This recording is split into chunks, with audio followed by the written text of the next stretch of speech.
ആദ്യം തെരഞ്ഞെടുപ്പ് വാർത്തകളിലേക്ക് തന്നെയാണ്. കേരളം ബൂത്തിലെത്താൻ ഇനി 5 നാൾ. മൈജി ഫ്യൂച്ചർ വോട്ടുത്സവം സമർപ്പിക്കുന്നത് മൈജിയാണ് ഫ്യൂച്ചർ.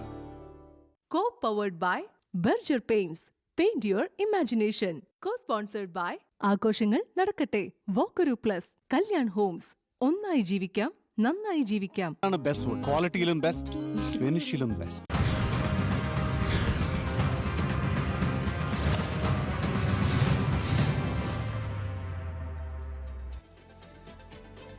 അങ്ങനെ കേരളം ബൂത്തിലെത്താൻ ഇനി 5 നാൾ മാത്രമാണ് ശേഷിക്കുന്നത്. അപ്പോൾ എല്ലാ പാർട്ടികളും മുന്നണികളും തെരഞ്ഞെടുപ്പ് പ്രചരണത്തിൽ സജീവമായി തുടരുകയാണ്.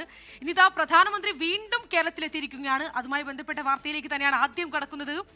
വിദേശ സംഭാവന നിയന്ത്രണ ചട്ട ഭേദഗതിയിൽ ഇടഞ്ഞു നിൽക്കുന്ന ക്രൈസ്തവ സഭയെ അനുനയിപ്പിക്കാൻ പ്രധാനമന്ത്രി. FCRA വിഷയത്തിൽ കോൺഗ്രസും CPIM-ഉം അസത്യം പ്രചരിപ്പിക്കുന്നെന്ന് തിരുവല്ലയിലെ യോഗത്തിൽ നരേന്ദ്രമോദി പറഞ്ഞു. 2029 ലോക്സഭാ തെരഞ്ഞെടുപ്പിൽ വനിതാ സംവരണം നടപ്പാക്കുമെന്ന് പ്രധാനമന്ത്രി. തിരുവനന്തപുരത്ത് നരേന്ദ്രമോദിയുടെ road show NDA camp ആഘോഷമാക്കി.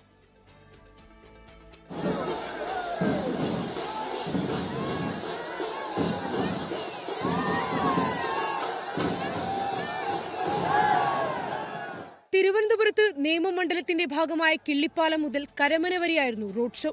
Rajeev Chandrasekhar, V Muraleedharan, R Sreelekha ഉൾപ്പെടെ ജില്ലയിലെ പ്രധാന BJP സ്ഥാനാർത്ഥികളും റോഡ് ഷോയുടെ ഭാഗമായി.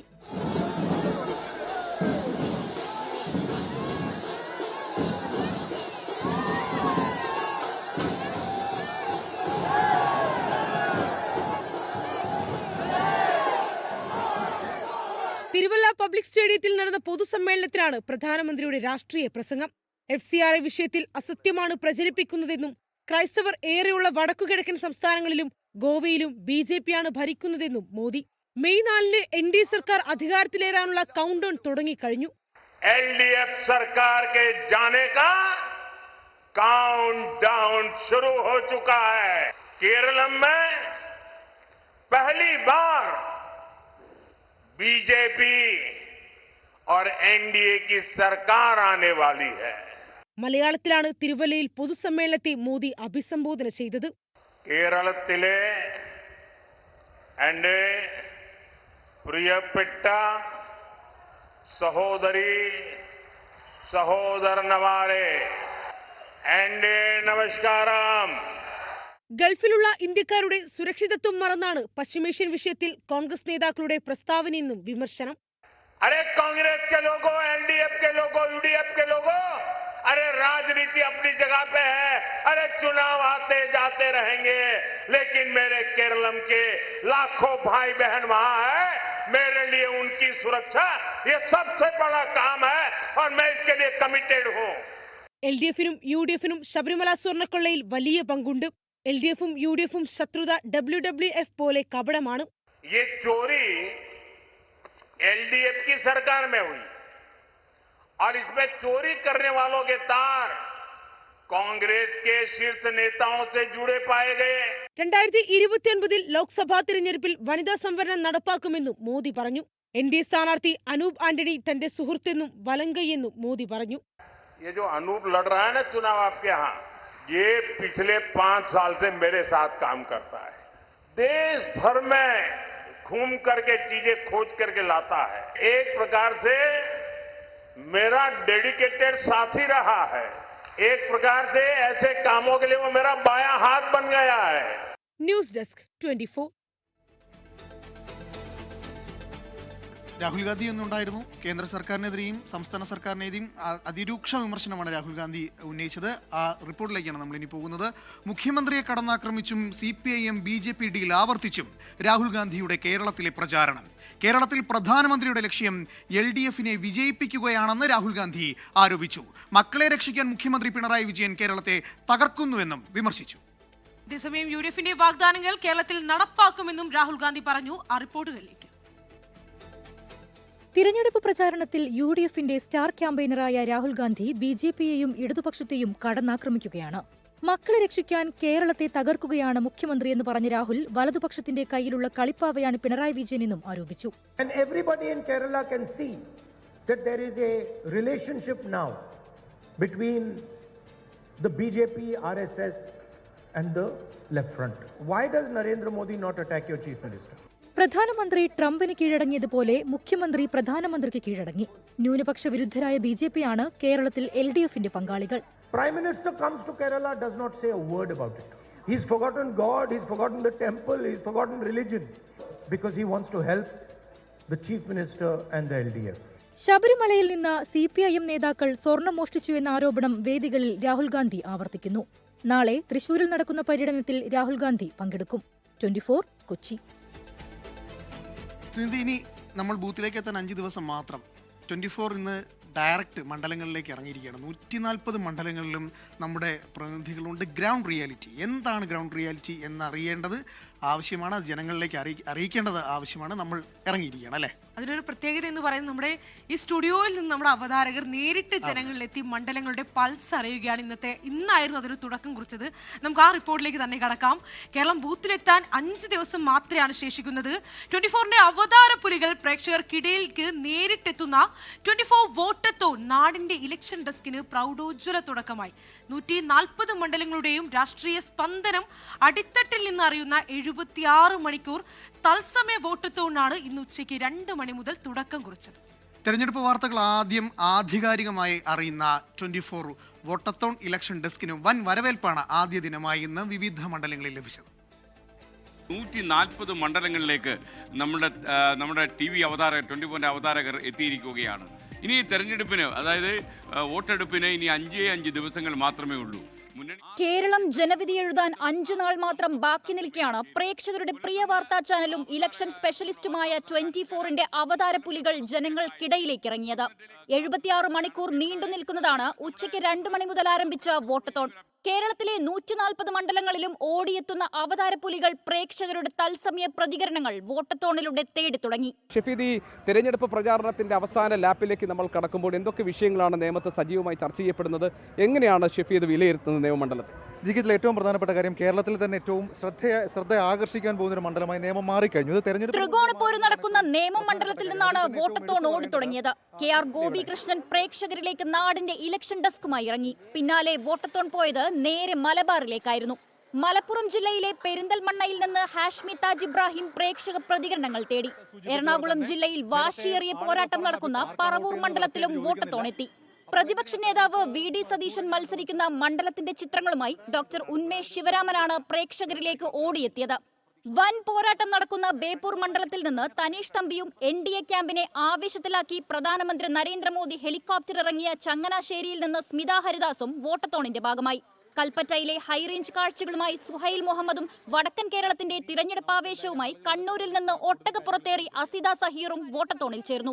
എല്ലാ മുന്നണികൾക്കും ഒരുപോലെ സാധ്യതകൾ പ്രവചിക്കപ്പെടുന്നുണ്ട്. നിലവിലുള്ള ജനപ്രതിനിധിയോട് അമർഷമുള്ളവരുണ്ട്, പക്ഷേ ആ ജനപ്രതിനിധിനെ തുടരണം എന്ന് ആഗ്രഹിക്കുന്നവരുണ്ട്. അപ്പോൾ രാഷ്ട്രീയ കേരളം ഉറ്റുനോക്കുന്ന മഞ്ചേശ്വരം മണ്ഡലത്തിലെ തുളുനാടൻ പോരിന്റെ വിശേഷങ്ങളുമായി ദിൽന മധുവും നാടിന്റെ ഇലക്ഷൻ ഡെസ്കുമായി പങ്കുചേർന്നു. പാലക്കാട്ടെ ചൂടൻ തിരഞ്ഞെടുപ്പ് വിശേഷവുമായി പ്രജിൻ C കണ്ണനും കൊല്ലത്തെ അടിയൊഴുക്കുകളെ കുറിച്ചുള്ള പ്രേക്ഷക പ്രതികരണവുമായി അനൂജ രാജേഷും വോട്ടത്തോണിൽ ഭാഗമായി. പ്രധാനമന്ത്രി നേരിട്ടെന്ന് പ്രചാരണത്തിലെത്തിയ തിരുവല്ലയിലെ ചൂടൻ ചർച്ചകളുമായി ഗോകുൽ രവിയും നാടിന്റെ ഇലക്ഷൻ ഡെസ്കിൽ ചേർന്നു. ഇടുക്കിയിലെ ഹൈറേഞ്ച് തിരഞ്ഞെടുപ്പ് വിശേഷങ്ങളുമായി പ്രവിത ലക്ഷ്മിയും രാഷ്ട്രീയ കേരളം ഉറ്റുനോക്കുന്ന തൃശൂരിന്റെ ഇലക്ഷൻ സ്പന്ദനങ്ങളെ പ്രേക്ഷകരിലേക്ക് എത്തിച്ച് അമൃത പടിക്കാലും വോട്ടത്തോണിൽ ഓടിയെത്തി. കൂടുതൽ മണ്ഡലങ്ങളുമായി വോട്ടത്തോൺ നാളെയും തുടരും.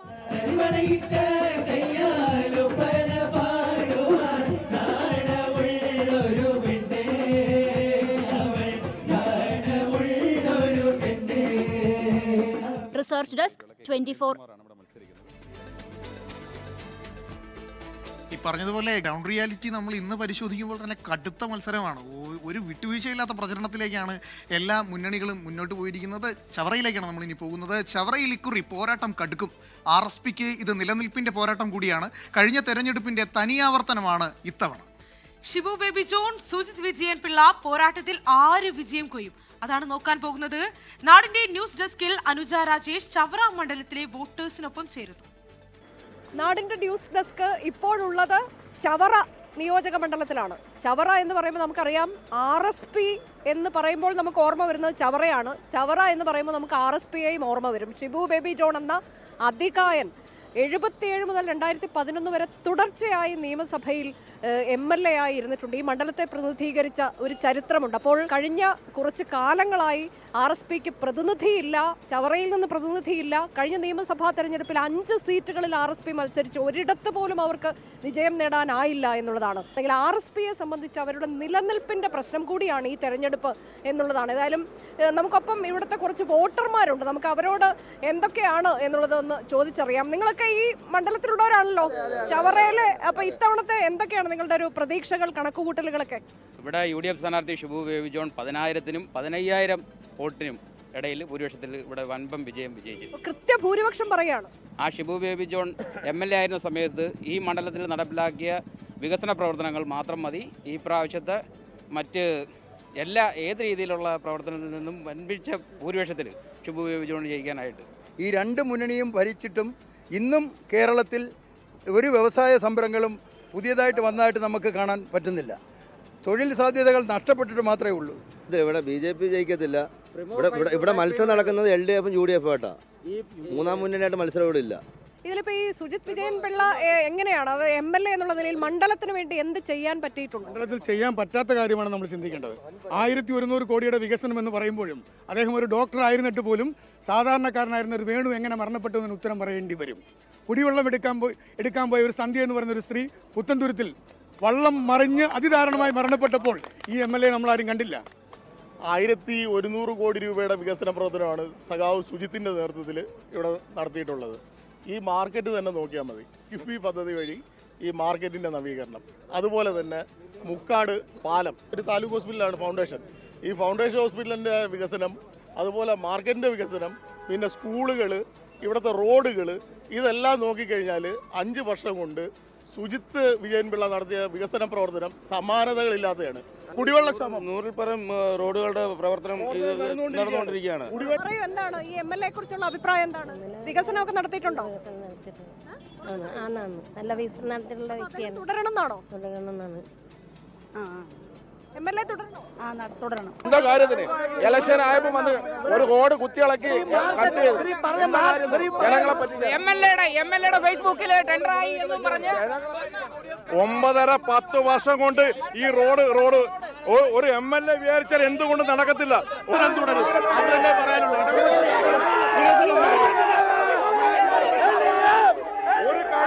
ഇപ്പോ നമുക്ക് കാത്തിരിക്കാം. മെയ് 4-ന് എന്താണ് ജനങ്ങൾ വിധി എഴുതാൻ പോകുന്നതെന്ന് അറിയാം. ഏതായാലും കാത്തിരിക്കാം. മെയ് 4 വരെ. നമ്മൾ ചവറയിൽ നിന്ന് സൈൻ ഓഫ് ചെയ്യുന്നു. ഞാൻ അന്താരാഷ്ട്ര വാർത്തയിലേക്കാണ്. ഹോർമുസ് കടലിടുക്ക് തുറക്കാൻ ഇറാന് വീണ്ടും മുന്നറിയിപ്പുമായി American president Donald Trump. America നൽകിയ സാവകാശം 48 മണിക്കൂർ കൂടി മാത്രമെന്നാണ് ട്രംപ് പറയുന്നത്. വഴങ്ങിയില്ലെങ്കിൽ ഇറാന്റെ മേൽ ദുരിത പെരുമഴയെന്നും മുന്നറിയിപ്പുണ്ട്. ട്രൂത്ത് സോഷ്യലിലൂടെയാണ് ട്രംപിന്റെ മുന്നറിയിപ്പ്. ശബരിമല യുവതി പ്രവേശനവുമായി ബന്ധപ്പെട്ട് 9-അംഗ ഭരണഘടനാ ബെഞ്ചിന് രൂപം നൽകി. ചീഫ് ജസ്റ്റിസ് സൂര്യകാന്താണ് ഭരണഘടനാ ബെഞ്ചിന് നേതൃത്വം നൽകുക. ജസ്റ്റിസുമാരായ MM Sundaresh, A Amanullah, Aravind Kumar, AJ Masih, PB Varale, R Mahadevan, Joymalya Bagchi, justice BV Nagarathna എന്നിവർ ഭരണഘടനാ ബെഞ്ചിന്റെ ഭാഗമാകും. 9-അംഗ ബെഞ്ചിൽ ജസ്റ്റിസ് BV നാഗരത്നയാണ് ഏക വനിതാ അംഗം. ഏപ്രിൽ 7 മുതലാണ് പുനഃപരിശോധനാ ഹർജികളിൽ വാദം ആരംഭിക്കുക. യുവതി പ്രവേശനത്തിൽ നിലപാടെടുക്കുന്നതിന് മുൻപ് മതപണ്ഡിതന്മാരുടെയും സാമൂഹിക പരിഷ്കർത്താക്കളുടെയും സമിതി രൂപീകരിച്ച് അഭിപ്രായം തേടണമെന്നാണ് സംസ്ഥാന സർക്കാർ കോടതിയെ അറിയിച്ചത്. ലൈംഗിക അതിക്രമ കേസിൽ സംവിധായകൻ രഞ്ജിത്തിനെ 3 ദിവസത്തേക്ക് പോലീസ് കസ്റ്റഡിയിൽ വിട്ട് Ernakulam judicial first class magistrate കോടതി. ലൈംഗിക അതിക്രമം നടന്നുവെന്ന പെൺകുട്ടിയുടെ പരാതിയിൽ പറയുന്ന കാരവാൻ പോലീസ് പിടിച്ചെടുത്തു. രഞ്ജിത്തിന്റെ ജാമ്യാപേക്ഷ ചൊവ്വാഴ്ച പരിഗണിക്കും. അറസ്റ്റിലായി 3 ദിവസത്തിന് ശേഷമാണ് രഞ്ജിത്തിനെ സബ് ജയിലിൽ നിന്ന് കോടതിയിൽ ഹാജരാക്കിയത്. രഞ്ജിത്തിനെ വിശദമായി ചോദ്യം ചെയ്യണമെന്നും കാരവാനിലെത്തിച്ച് തെളിവെടുപ്പ് നടത്തണമെന്നും പ്രോസിക്യൂഷൻ ആവശ്യപ്പെട്ടു. തിങ്കളാഴ്ച 4 മണിവരെ കോടതി രഞ്ജിത്തിനെ കസ്റ്റഡിയിൽ വിട്ടു. രഞ്ജിത്തിന് ഗുരുതരമായ ആരോഗ്യ പ്രശ്നങ്ങളുണ്ടെന്ന് അഭിഭാഷകൻ കോടതിയെ അറിയിച്ചു. 24 മണിക്കൂർ കഴിയുമ്പോൾ പ്രതിയുടെ ആരോഗ്യസ്ഥിതി പരിശോധിക്കണമെന്ന് കോടതി പോലീസിന് നിർദ്ദേശം നൽകി. ജാമ്യാപേക്ഷ ചൊവ്വാഴ്ച പരിഗണിക്കും. ആരോഗ്യ പ്രശ്നം, ബാക്ക് പെയിൻ ഉണ്ട്, ഭയങ്കരമായിട്ട് സ്പൈൻ ഇഞ്ചുറി ഉള്ളതാണ്. പിന്നെ ലിവർ ട്രാൻസ്പ്ലാന്റേഷൻ നടന്നത്, എന്തെങ്കിലും ഒരു ഇൻഫെക്ഷൻ വന്നിട്ടുണ്ടെങ്കിൽ ഓർഗൻ അത് റിജക്റ്റ് ചെയ്യുമ്പോഴാണ്. ആ കാര്യങ്ങളാണ് കോടതി പറഞ്ഞ് കോടതി അതിന് വേണ്ട നിർദ്ദേശം കൊടുത്തിട്ടുണ്ട്. ആവശ്യമായ രീതിയിലുള്ള ട്രീറ്റ്മെൻറ്റ് കൊടുക്കണമെന്നും സുപ്രീം കോടതി പറഞ്ഞ 7 വർഷം വരെയുള്ള ശിക്ഷയ്ക്ക് അറസ്റ്റ് വേണ്ട, അങ്ങനെയുള്ള ഒരാളെ അറസ്റ്റ് ചെയ്യേണ്ട കാര്യം. ജനുവരി 30-ന് ഫോർട്ട് കൊച്ചിയിലെ സിനിമാ ലൊക്കേഷനിലുണ്ടായിരുന്ന കാരവാനിൽ വെച്ച് രഞ്ജിത്ത് മോശമായി പെരുമാറിയെന്നായിരുന്നു പെൺകുട്ടിയുടെ പരാതി. വിഷ്ണു സുരേഷ്, 24, കൊച്ചി.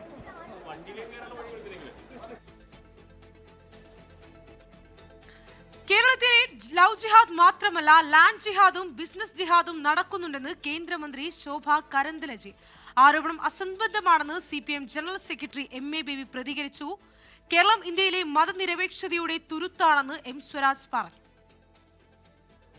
വിദേശ സംഭാവന നിയന്ത്രണ ഭേദഗതി ബില്ലിൽ ക്രൈസ്തവ സഭകളുടെ ആശങ്ക BJPക്ക് നിയമസഭാ തെരഞ്ഞെടുപ്പിൽ തിരിച്ചടിയാകുമെന്ന വിലയിരുത്തലിനെ തുടർന്നാണ് കേന്ദ്ര ന്യൂനപക്ഷകാര്യമന്ത്രി കിരൺ റിജിജു നേരിട്ടെത്തി സഭാ നേതൃത്വങ്ങളുമായി ആശയവിനിമയത്തിന് ശ്രമിച്ചത്. തിരുവനന്തപുരത്ത് സംഘടിപ്പിച്ച കോഫി വിത്ത് കിരൺ റിജിജു പരിപാടിക്ക് ചുരുക്കം സഭാപ്രതിനിധികൾ മാത്രമേ എത്തിയിരുന്നുള്ളൂ.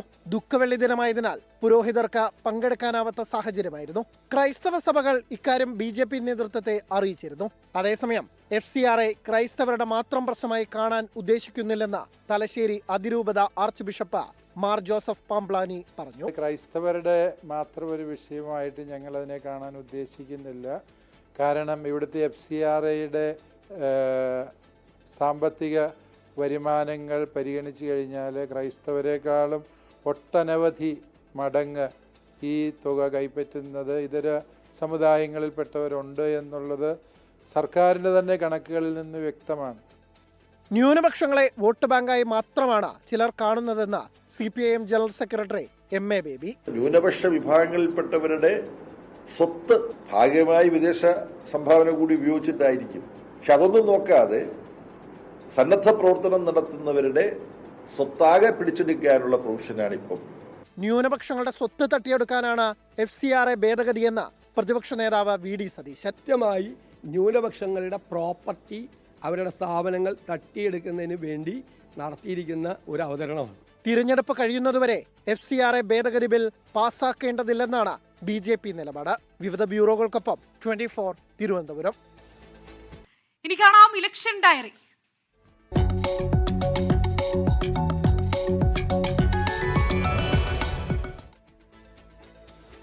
പതിറ്റാണ്ടുകളായി UDFും NDAയും നേരിട്ട് ഏറ്റുമുട്ടുന്ന കാസർഗോഡ് മണ്ഡലത്തിൽ ഇത്തവണ ഇടതുമുന്നണിയിൽ സ്വതന്ത്രൻ രംഗത്തിറങ്ങിയതോടെ ശക്തമായ ത്രികോണപ്പോരിനാണ് അരങ്ങൊരുങ്ങുന്നത്.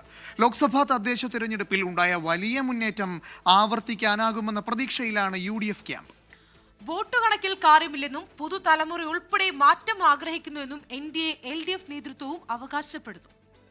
ജില്ലയിലെ പ്രധാന രാഷ്ട്രീയ പാർട്ടികളുടെ ജില്ലാ പ്രസിഡന്റുമാർ നേർക്കുനേർ മത്സരിക്കുന്ന മണ്ഡലം.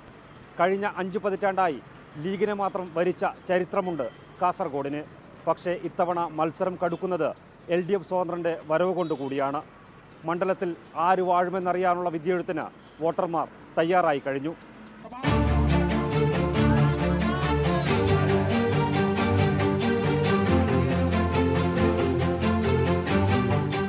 1980 മുതൽ മുസ്ലിം ലീഗ് മാത്രം ജയിച്ച മണ്ഡലമാണ് കാസർഗോഡ്. അങ്ങനെയാണെങ്കിലും 8 തദ്ദേശ സ്ഥാപനങ്ങളിൽ കാറടുക്ക, ബെള്ളൂർ, കുമ്പടാജെ, വജിയെടുക്ക, മധൂർ എന്നീ 5 പഞ്ചായത്തുകൾ ഭരിക്കുന്നത് BJPയാണ്. LDFന് വലിയ സ്വാധീനം അവകാശപ്പെടാനില്ലെങ്കിലും സ്ഥിരമായി നിശ്ചിത ശതമാനം വോട്ടുകൾ സമാഹരിക്കുന്നുണ്ടവർ. 2020 തദ്ദേശ തിരഞ്ഞെടുപ്പിൽ LDF സ്വതന്ത്രനായി മത്സരിച്ച് ലീഗ് കോട്ടയായ ചെങ്കള ജില്ലാ ഡിവിഷനിൽ അട്ടിമറി ജയം നേടിയ ഷാനവാസ് പാതൂർ ഇടതു സ്വതന്ത്രനായി രംഗത്തെത്തിയതോടെയാണ് കാസർഗോഡ് മണ്ഡലത്തിലെ പോര് ശ്രദ്ധിക്കപ്പെട്ടു തുടങ്ങിയത്. പുറമെ കാണുന്നത് പോലെയല്ല മണ്ഡലത്തിന്റെ മനസ്സെന്നും ഇരട്ടി ഭൂരിപക്ഷത്തിൽ കോട്ട കാക്കുമെന്നും UDF സ്ഥാനാർത്ഥി കല്ലട്ര മാഹിൻ ഹാജി. 5 പതിറ്റാണ്ടായി UDFന്റെ കൈകളിൽ ഭദ്രമായ ഒരു മണ്ഡലമാണ് കാസർഗോഡ് നിയോജക മണ്ഡലം. അത് ഇത്തവണ ഏറ്റവും വലിയ ഭൂരിപക്ഷത്തോടു കൂടി വിജയിക്കുമെന്ന പ്രതീക്ഷയാണ് ഞങ്ങൾക്കുള്ളത്. അതിനുള്ള പ്രവർത്തനങ്ങളാണ് നടത്തിക്കൊണ്ടിരിക്കുന്നത്. വികസനമാണ് തിരഞ്ഞെടുപ്പിൽ ചർച്ചയാക്കുന്നതെന്നും താഴെത്തട്ടിൽ ജനങ്ങളെല്ലാം തിരിച്ചറിയുന്നുണ്ടെന്നും NDA സ്ഥാനാർത്ഥി ML അശ്വിനി. അതേപോലെ ഈ പ്രാവശ്യം ജനങ്ങൾ ഡെവലപ്മെൻറ്റ് വേണ്ടിയിട്ട് വോട്ട് ചെയ്യും, വേറെ ഒന്നുമല്ല. ഇവിടെ ഡെവലപ്മെൻറ്റ് വേണ്ടിയിട്ടാണ് വോട്ട് ചെയ്യുന്നത്. ആൾക്കാർ അവരെ ഇടയിൽ ഇപ്പോൾ സംസാരങ്ങൾ അങ്ങ് കേൾക്കുന്നുണ്ട്.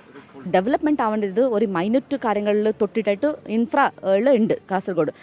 വോട്ടെടുപ്പിനോടടുക്കുമ്പോൾ പഴയകാല സംഭവങ്ങൾ ഓർമ്മപ്പെടുത്തുന്ന വീഡിയോകൾ പ്രചരിപ്പിക്കുന്നത് നല്ല രാഷ്ട്രീയമല്ലെന്നും വർഗീയ പ്രചരണം നടത്തി ഭിന്നിപ്പുണ്ടാക്കാനുള്ള ശ്രമം വിലപ്പോവില്ലെന്നും LDF സ്വതന്ത്രൻ ഷാനവാസ് പാദൂർ. ഒരിക്കലും ഒരു ഇലക്ഷൻ ടാക്ടിക്സിനും ഉപയോഗിക്കാൻ പാടില്ലാത്ത കാര്യമാണ് ചെയ്തത്. കാസർഗോഡിൻ്റെ പഴയകാല ചരിത്രം നിങ്ങൾക്കറിയാം. അങ്ങനെയുള്ളൊരു സ്ഥലത്ത് ഇത്തരത്തിലുള്ള വീഡിയോവുമായി വന്ന് ഒരു പ്രചരണം നടത്തുന്നത് ഇല്ലെങ്കിൽ മറ്റൊരാളെ ബൂസ്റ്റ് ചെയ്യുന്നത് നമ്മുടെ നാടിന് ഒരിക്കലും അത് ഗുണം ചെയ്യൂല. മണ്ഡലത്തിൽ ലീഗിന് നിർണായക സ്വാധീനമുണ്ടെന്ന് അവകാശപ്പെടാവുന്നിടങ്ങളാണ് മൊഗ്രാൽ പുത്തൂർ, ചെങ്കള പഞ്ചായത്തുകളും കാസർഗോഡ് നഗരസഭയും. മറ്റ് 5 പഞ്ചായത്തുകളിൽ BJP നേടുന്ന വോട്ടുകളെ ഇവിടെ വെച്ച് മറികടക്കുന്നതാണ് സമീപകാല ചരിത്രം. എന്നാൽ സ്ഥാനാർത്ഥി നിർണയത്തിൽ ഉൾപ്പെടെ മുസ്ലിം ലീഗിനുള്ളിൽ ഉടലെടുത്ത ഉൾപാർട്ടി തർക്കം അനുകൂല ഘടകമെന്നാണ് LDF കണക്കുകൂട്ടൽ. SIR-ൽ BJPക്ക് ലഭിക്കേണ്ട 13,000 വോട്ടുകൾ തള്ളപ്പെട്ടത് അനുകൂലമാകുമെന്ന് ലീഗും കണക്കുകൂട്ടുന്നു. ലീഗ് കേന്ദ്രങ്ങളിൽ സ്വാധീനമുള്ള LDF സ്വതന്ത്രൻ ന്യൂനപക്ഷ വോട്ടുകളിൽ വിള്ളൽ വീഴ്ത്തുമെന്ന പ്രതീക്ഷയിലാണ് BJP ക്യാമ്പ്. പോരിന്റെ തീവ്രത നാൾക്കുനാൾ വർദ്ധിക്കുമ്പോൾ കത്തിക്കാളുന്ന മീനച്ചൂടിനും മുകളിലാണ് കാസർഗോഡ് മണ്ഡലത്തിലെ തിരഞ്ഞെടുപ്പ് ആവേശം. പതിവ് കാഴ്ചകളായ പൊതുയോഗങ്ങൾ കുറച്ച് പരമാവധി വോട്ടർമാരെ നേരിൽ കാണാൻ സമയം കണ്ടെത്തുകയാണ് സ്ഥാനാർത്ഥികൾ. ജനമനസ്സുകൾ ഉണർത്താൻ സാധിച്ചിട്ടുണ്ടെന്ന് സ്ഥാനാർത്ഥികൾ അവകാശപ്പെടുന്നു. അതേസമയം ഒരു അപരന്റെ സാന്നിധ്യവും മണ്ഡലത്തെ ശ്രദ്ധേയമാക്കുന്നു. ക്യാമറമാൻ വിനോദ് മേലിലക്കൊപ്പം പ്രദീപ് നാരായണൻ, 24 കാസർഗോഡ്. കാസർഗോഡ് നിന്ന് ഇതുമായി ബന്ധപ്പെട്ട് ഈ സ്റ്റോറിയുമായി കണക്ട് ചെയ്തൊരു വാർത്തയാണ് ഇപ്പോൾ വളരെ അപ്ഡേറ്റഡ് ആയിട്ട് വരുന്നത്. കാസർഗോഡ് മണ്ഡലത്തിലെ LDF സ്വതന്ത്ര സ്ഥാനാർത്ഥി ഷാനവാസ് പാദൂരിനെതിരെ വിദ്വേഷ പ്രചരണമെന്ന് പരാതി. മുള്ളേരിയയിലെ UDF കുടുംബയോഗത്തിലാണ് വനിതാ ലീഗ് ജില്ലാ സെക്രട്ടറി ആയിഷത്ത് ഫർസാന വിദ്വേഷ പരാമർശം നടത്തിയത്. സംഭവത്തിൽ LDF തെരഞ്ഞെടുപ്പ് കമ്മീഷന് പരാതി നൽകി. കാസർഗോഡ് നിന്ന് പ്രദീപ് നാരായണൻ ചേരുന്നുണ്ട്. പ്രദീപ്, ആയിഷത്ത് ഫർസാന എന്താണ് പറഞ്ഞത്? അതായത് ഇന്ന് വൈകുന്നേരം നടന്ന കുടുംബയോഗത്തിലാണ്, മുസ്ലിം ലീഗിന്റെയും UDF-ന്റെയും കുടുംബയോഗത്തിലാണ് ആയിഷത്ത് ഫർസാന മുനാഫിക് എന്നൊരു പദപ്രയോഗം നടത്തിക്കൊണ്ട് ഷാനവാസ് പാദൂരിനെ അഭിസംബോധന ചെയ്തത്. അതായത് അതിന്റെ മലയാള പരിഭാഷ എന്ന് പറയുന്നത് കപട വിശ്വാസിയുടെ പണിയെടുക്കുന്നവൻ എന്ന ഒരു പരാമർശം നടത്തിക്കൊണ്ടാണ് ഫർസാന ഇത്തരത്തിൽ ഒരു പരാമർശം നടത്തിയത്. വനിതാ ലീഗിന്റെ ജില്ലാ സെക്രട്ടറിയാണ് ആയിഷത്ത് ഫർസാന. കാരണം ഈ കാസർഗോഡ് നിയമസഭാ മണ്ഡലം എന്ന് പറയുമ്പോൾ ന്യൂനപക്ഷ വോട്ടുകൾക്ക് ഏറെ സ്വാധീനമുള്ള ഒരു മണ്ഡലമാണ്. അവിടെ ഷാനവാസ് പാദൂർ ഒരു സർപ്രൈസ് സ്ഥാനാർത്ഥിയായാണ് LDF സ്വതന്ത്രൻ എന്ന ഒരു ലേബലിൽ കാസർഗോട്ടേക്ക് വരുന്നത്. നേരത്തെ INL മത്സരിച്ച ഒരു സീറ്റാണ്. ആ ഒരു സീറ്റിൽ സ്വതന്ത്ര സ്ഥാനാർത്ഥിയായി വരുമ്പോൾ സ്വാഭാവികമായും LDF ഒരു മുൻതൂക്കം പ്രതീക്ഷിക്കുന്നുണ്ട്. അങ്ങനെ ഒരു ന്യൂനപക്ഷ വോട്ടിൽ ഒരു വിള്ളൽ വീണ് കഴിഞ്ഞാൽ അത് UDF സ്ഥാനാർത്ഥിക്ക് അത് ദോഷം ചെയ്യുമെന്ന ഒരു കണക്കുകൂട്ടൽ പൊതുവിൽ കാസർഗോഡ് മണ്ഡലത്തിൽ ആകെ ചർച്ചയാകുന്ന ഒരു വിഷയമാണ്. ആ ഒരു ഘട്ടത്തിലാണ് തെരഞ്ഞെടുപ്പ് അടുക്കുന്ന ഘട്ടത്തിൽ ഒരു കുടുംബയോഗത്തിൽ വനിതാ ലീഗിന്റെ ജില്ലാ സെക്രട്ടറി ഇത്തരത്തിലൊരു പരാമർശം ഒരു കുടുംബയോഗത്തിൽ നടന്നത്. അതായത് മുനാഫിക് എന്നൊരു പരാമർശം അത് ഏറെ പ്രയാസമുണ്ടാക്കുന്നതാണെന്ന് കാണിച്ചുകൊണ്ട് കാസർഗോഡ് മണ്ഡലം LDF convener K Muhammad Haneefa ഇപ്പോൾ മണ്ഡലം വരണാധികാരിക്ക് പരാതി നൽകിയിട്ടുണ്ട്. ഇത് തുടർ നടപടികൾ നാളെ ഉണ്ടാകുമെന്നാണ് ഇത് അധികൃതർ നമ്മോട് പറഞ്ഞിട്ടുള്ളത്. ശരി ശരി ശരി കാസർഗോഡ് നിന്ന് പ്രദീപ് നാരായണനാണ് വിവരങ്ങൾ നൽകിയത്. ഇനി തെരഞ്ഞെടുപ്പിന്റെ ഒരു സെഗ്മെന്റിലേക്ക് വീണ്ടും നമ്മൾ പോവുകയാണ്. ഇനി മിസിസ് ആൻഡ് മിസ്റ്റർ സവാരി ഗിരിഗിരി.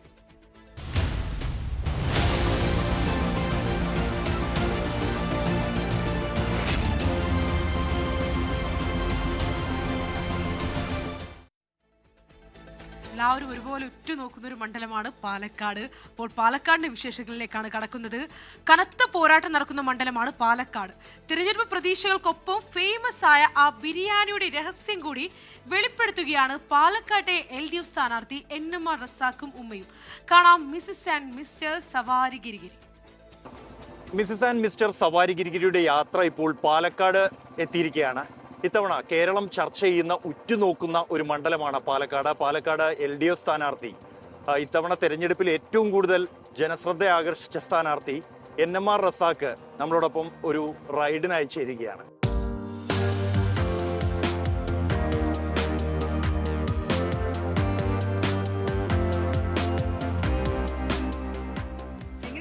വളരെ ആവേശത്തിൽ വളരെ നല്ല രീതിക്ക് പോകുന്നുണ്ട്. കുറെ കൂടി നേരത്തെ എല്ലായിടങ്ങളിലും എത്താൻ കഴിഞ്ഞതൊരു പോസിറ്റീവാണ്. അല്ല, പൊതുവെ ഈ നമ്മുടെ മറ്റുള്ള സ്ഥാനാർത്ഥികളെക്കാളും സ്ഥാനാർത്ഥി പ്രഖ്യാപനവും വൈകിയിരുന്നു. അവസാനം ചിഹ്നം കിട്ടാനും വൈകിയതിൻ്റെ ഒരു ചെറിയൊരു ഇതുണ്ടായിരുന്നു. അതൊക്കെ നമ്മൾ മേക്കപ്പ് ചെയ്തു. ഇത്തവണ ഈ തെരഞ്ഞെടുപ്പ് പ്രഖ്യാപിച്ചതിന് ശേഷം ഏറ്റവും കൂടുതൽ ചർച്ച ചെയ്യപ്പെടുന്ന അല്ലെങ്കിൽ നവമാധ്യമങ്ങളിൽ ഏറ്റവും കൂടുതൽ റീൽസുകൾ ഓടുന്ന ഹിറ്റ് ആയ ഒരു സ്ഥാനാർത്ഥി അങ്ങാണ്. എങ്ങനെയാ അതിനെ കാണുന്നത്? അത് ആ പ്രഖ്യാപനം മുതൽ ഒരുപാട് നാടകീയതകൾ, സ്ഥാനാർത്ഥി പ്രഖ്യാപനം വലതുപക്ഷം പ്രഖ്യാപിച്ചത് മുതൽ അതിനെ ചുറ്റിപ്പറ്റി ഒരുപാട് നമുക്കറിയാലോ, നിങ്ങൾ കേൾക്കുന്ന ഒരുപാട് കാര്യങ്ങളുണ്ടല്ലോ. അപ്പോൾ അതൊക്കെ വന്നപ്പോൾ സ്വാഭാവികമായി അങ്ങനെ ഇതായി പോയതാ. എന്താണ് ഈ ഒരു എനർജിയുടെ രഹസ്യം? ജനങ്ങൾ തന്നെയാണ്. എല്ലാവരും ഫുൾ സപ്പോർട്ടുണ്ട്, ഫാമിലി സപ്പോർട്ടുണ്ട്, എല്ലാവരുടെയും സപ്പോർട്ട് നല്ല പോലെ ഉണ്ട്. ഇറങ്ങാറുണ്ടോ പ്രചരണത്തിനൊക്കെ? ഇറങ്ങാറുണ്ട്, ഫാമിലി മൊത്തം എല്ലാവരും. എങ്ങനെയാ ജനങ്ങളുടെ ഒരു പ്രതികരണം? എല്ലാവരും ഫുൾ സപ്പോർട്ടാണ്. ഈ തെരഞ്ഞെടുപ്പ് കാലത്ത് ഇദ്ദേഹത്തിന്റെ സ്ഥാനാർത്ഥിത്വം തന്നെ ചർച്ചയായ ഒരു കാര്യം NMR ബിരിയാണിയാണ് അല്ലെ? എന്താണ് ആ ബിരിയാണി കൂട്ടിന്റെ രഹസ്യം എന്ന് കൂടി ഒന്ന് പറഞ്ഞത്? ഇതൊന്നുമില്ല, നമ്മള് ഭക്ഷണം ഉണ്ടാക്കുമ്പോൾ കുറച്ച് സ്നേഹം കൂടി അതിലിട്ട് ചാലിക്കും. സ്നേഹവും അതിന്റെ ബാക്കിയുള്ള റോ മെറ്റീരിയലൊക്കെ ആകുമ്പോൾ മുഹബത്ത്. ഈ തെരഞ്ഞെടുപ്പിനൊപ്പം തന്നെ കേരളത്തിൽ ഒരുപാട് മണ്ഡലങ്ങളിൽ പ്രത്യേക ചർച്ചയിലേക്കൊക്കെ വന്നതിൽ ഏറ്റവും പ്രധാനപ്പെട്ട ഒരു മണ്ഡലമാണ് അദ്ദേഹത്തിന്റെ പാലക്കാട് എന്നുള്ളത്. ഇതിനിടയിൽ ചില ആരോപണങ്ങൾ, ചില ഡീൽ വിവാദങ്ങളൊക്കെ തന്നെ. അതെ, അതൊക്കെ തന്നെയാണ് ഈ ശ്രദ്ധിക്കപ്പെടാനിടയായത്. ഈ മണ്ഡലം ശ്രദ്ധിക്കപ്പെടാനിടയായത് ഒരുപാട് വലിയ നേതാക്കളടക്കം ഇതിൽ ഈ ഡീലിന്റെ ആരോപണങ്ങളൊക്കെ പറഞ്ഞപ്പോഴാണ് പെട്ടെന്ന് ശ്രദ്ധയിൽ വന്നതും. ഒരു അവാസ്തവമായ ഒരു കാര്യമാണ്. ഇതൊന്നും നമ്മളെ ബാധിക്കില്ലല്ലേ? ഇതൊന്നും ബാധിക്കുന്നില്ലല്ലോ. നമ്മളുടെ പ്രചരണ രംഗവുമായി മുന്നോട്ട് പോകുന്നു, ജനങ്ങളുമായി അടുക്കുന്നു, ജനങ്ങളുടെ ആവശ്യങ്ങൾ എന്താ ചോദിക്കുന്നു, അത് നടപ്പാക്കാൻ കഴിയുന്ന വിധത്തിലുള്ള സംവിധാനങ്ങളിലേക്ക് നമ്മൾ പോവുക. ഇവിടെ ഏറ്റവും പ്രധാനപ്പെട്ട ഒരാള് നമുക്കൊപ്പം ചേരുകയാണ്. അദ്ദേഹത്തിന്റെ ഉമ്മയാണ്, ഊർജ കേന്ദ്രമാണ്. എന്തുണ്ട് വിശേഷം? നല്ല വിശേഷം. എലക്ഷനിൽ നിൽക്കുന്നുണ്ട്, നല്ല മകന് സപ്പോർട്ട് ഉണ്ട്, മകൻ വരുന്നുള്ള ഇതിലാണ് ഇരിക്കുന്നത്. ലാൽ സലാം. എല്ലാരെയും കണ്ട് മകൻ വോട്ട് ചെയ്യണം എന്നൊക്കെ പറഞ്ഞു. ഓ, നല്ല ഉഷാറിൽ പോകുന്നുണ്ട്. ആ ഒരു ഊർജ്ജമൊക്കെ ഈ ഉമ്മേന്റെ തന്നെയാണ്. എനിക്ക് ചെറുപ്പം തൊട്ടേ ഇതില് നല്ലൊരു ആഗ്രഹമാണ്. ഈ ജാതിയിൽ പോണം, സിന്ദാബാദ് വിളിക്കണം എന്നുള്ള ഒരാഗ്രഹം. അതിപ്പോ എന്റെ മകൻ സാധിച്ചു തന്നു. ഉമ്മ തന്നെ വലിയ ആവേശത്തിലാണല്ലേ? ഉമ്മേന്റെ അടുത്ത് നിൽക്കുമ്പോ നമ്മൾ കുറച്ച് ആവേശത്തിലൂടെ. അതെ, അപ്പൊ നമ്മളുടെ പാലക്കാട് മണ്ഡലത്തിലൂടെയുള്ള പര്യടനം യാത്ര തുടരുകയാണ്. ഇപ്പോൾ വന്നൊരു പ്രധാനപ്പെട്ട വാർത്തയിലേക്കാണ്. കോഴിക്കോട് കുരിക്കത്തൂരിൽ പടക്ക നിർമ്മാണ കേന്ദ്രത്തിൽ സ്ഫോടനം എന്നുള്ള വാർത്തയാണ് വരുന്നത്. കോഴിക്കോട് നിന്നാണ് വാർത്ത വരുന്നത്. ദൃശ്യങ്ങളിലാകെ പുകപടലം നിറഞ്ഞിരിക്കുന്നത് കാണാം. ഉടൻ തന്നെ ദൃശ്യങ്ങൾ പ്രേക്ഷകരിലേക്ക് എത്തും. കോഴിക്കോടാണ് സംഭവം. പടക്ക നിർമ്മാണ കേന്ദ്രത്തിൽ സ്ഫോടനം എന്നുള്ള ഒരു വാർത്ത ഇപ്പോൾ വരുന്നുണ്ട്. കോഴിക്കോട് നിന്നും അജി കുഞ്ഞിമോനാണ് വിവരങ്ങളുമായി ചേരുക. ഉടൻ തന്നെ ദൃശ്യങ്ങൾ പ്രേക്ഷകരിലേക്ക് എത്തുകയാണ്. അവിടെ ആ ദൃശ്യങ്ങളിലൂടെ നമുക്ക് കാണാൻ സാധിക്കും. ആകെ പുകപടലമാണ്. ഒപ്പം തന്നെ ഫയർഫോഴ്സ് അവിടെ എത്തിയിട്ടുണ്ട്. ആളുകൾ കൂടി നിൽക്കുന്നതായി നമുക്ക് കാണാൻ സാധിക്കും.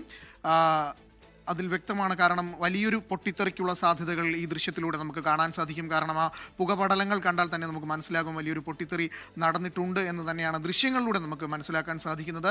ഒരു ഫയർഫോഴ്സ് യൂണിറ്റിനെയാണ് നമുക്ക് ദൃശ്യങ്ങളിൽ കാണാൻ സാധിക്കുന്നത്. അജി കുഞ്ഞിമോൻ ചേരുമ്പോൾ കൂടുതൽ വിവരങ്ങൾ ലഭിക്കും. എന്തായാലും വരുന്ന ബുള്ളറ്റിനിൽ ഇതിൻ്റെ കൂടുതൽ വിശദാംശങ്ങൾ കോഴിക്കോട് നിന്ന് അജി കുഞ്ഞിമോൻ നൽകും. എന്തായാലും ഇപ്പോൾ വാർത്താമഴ ഇവിടെ പൂർത്തിയാകുകയാണ്. നമസ്കാരം.